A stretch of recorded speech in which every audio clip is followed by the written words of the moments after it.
મારું નામ નવીન રમણીકલાલ રૂપારેલ, હાલે મુંબઈ 39 વર્ષથી વસું છું.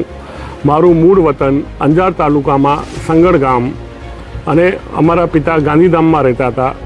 25/3/1997ના મારા પિતાનું મૃત્યુ થયું અને તેના જાણ કરનાર તરીકે મૃત્યુના દાખલા માટે હું પોતે જ ગયો હતો અને મેં રમણીકલાલ વલમજીનું ડેથ સર્ટિફિકેટ મેળવેલ અને તે અમારા ભાઈ પાસે હતું, જેની ખરી નકલ લેવા હું પોતે 2021માં ગાંધીધામ નગરપાલિકામાં મેં અરજી કરી. ત્યારે મને ખબર પડી કે આમાં તો મારું પિતાનું નામ બદલાઈ ગયું છે. એકવારની 2 વાર મંગલજી વલમજીના તરીકે ડેથ સર્ટિફિકેટ લીધેલું છે. તેની જાણ મેં મહેસૂલ તપાસમાં બધામાં કે નગરપાલિકામાં કે મને મારા પિતાનું ડેથ સર્ટિફિકેટ મને જોઈએ છીએ. પણ પછી મને ખ્યાલ પડી કે વરસામેડી અંજારમાં જમીન કમ્પાઉન્ડમાં 500થી 700 કરોડ રૂપિયાની કમ્પાઉન્ડ થઈ રહ્યું છે. એમાં અમારા મંગલજી વલમજીના નામનું ગેરઉપયોગ થઈ રહ્યો છે ને આખું કમ્પાઉન્ડ 500થી 700 કરોડનું છે. જેમાં મામલતદારથી કરીને ઉચ્ચ અધિકારીઓ બધા સડોવાયેલા છે.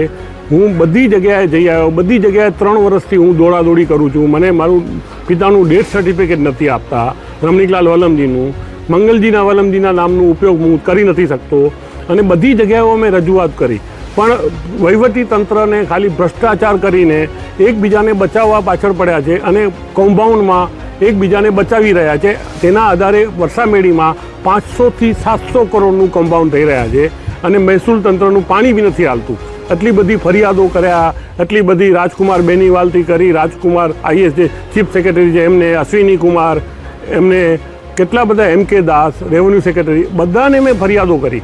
પણ કાંઈ ચીફ સેક્રેટરી, વિજિલન્સ કમિશનર પણ કાંઈ એકબીજા ઉપર બધા દોડી રહ્યા છે તંત્ર દ્વારા ને કાંઈ નિર્ણય નથી લાવી રહ્યા ને ખાલી ભ્રષ્ટાચાર કરી રહ્યા છે. અને 500થી 700 કરોડમાં કેટલી જનતા ફસાશે, એમાં કેટલા કરોડો રૂપિયા, અબજો રૂપિયાના બધા કેસ કાઢવાના થશે અને જનતાનું બધાનું અહિત થશે. અમારું તો થઈ જ રહ્યું છે ને સરકાર સાથે બી છેતરપિંડીઓ થઈ રહી છે, છતાંય તંત્રનું પેટ નથી હાલતું.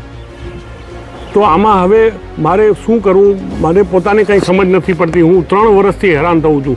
અમદાવાદ, ભુજ, ગાંધીધામ, બધી જગ્યાએ, રાજકોટ, બધી જગ્યાએ જઈ આવ્યો, પણ બધા એકબીજા ઉપર જવાબદારીઓ અધિકારીઓ નાખી રહ્યા છે.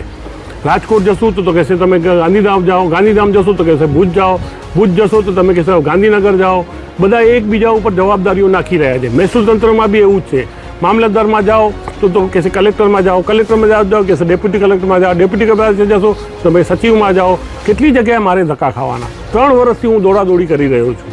મારા પિતાના ડેથ સર્ટિફિકેટ ખોટા બન્યા છે, તેને આધારે બધું આખું કમ્પાઉન્ડ થઈ રહ્યા છે. છતાંય રેવન્યુ તંત્રને કાંઈ નથી જોતું. ભ્રષ્ટાચાર ઉપર ભ્રષ્ટાચાર કરતા જ જાય છે, કરતા જ જાય છે, કરતા જ જાય છે.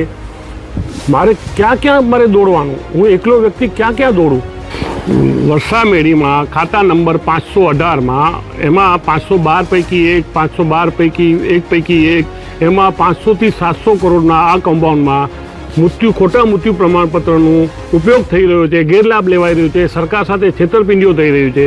આના માટે મેં પ્રવીણા DK પાસે મળ્યો, દિલીપ રાણા પાસે મળ્યો, રાજકુમાર બેનીવાલ સાહેબને જઈને મળવા માટે ગયો હતો, IAS અશ્વિની કુમાર સાહેબને મળવા ગયો હતો, પણ કોઈ દાદ નથી આપતું ને બહુ મોટું સ્કેમ છે.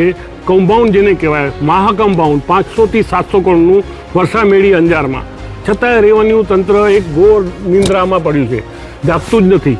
અને ખોટા ડેથ સર્ટિફિકેટને આધારે આખું કમ્પાઉન્ડ અને છેતરપિંડીઓ થઈ રહી છે. જનતા ફસાય છે, અમે ફસાણા છીએ. હવે અમે લોકો ન્યાય માંગી રહી છે. ભૂપેન્દ્ર દાદા, આ જુઓ તમે, આ તમને વિગતવાર તમને બધી કચ્છની આખી વિગતો જણાવી. હું મુંબઈ રહું છું 39 વર્ષથી. હવે હું પોતે બીમાર રહું છું. મારે કેટલું દોડવાનું? તમને નમ્ર વિનંતી કરું છું કે આ કમ્પાઉન્ડને રોકો, જનતાને ફસતા બચાવો. અગાઉ બી ફસાઈ ચૂક્યા છે ઘણા બધા લોકો. હવે ન થાય એ જોવાની તમારી જવાબદારી તમે જરા નિભાવો, એવી મારી વિનંતી.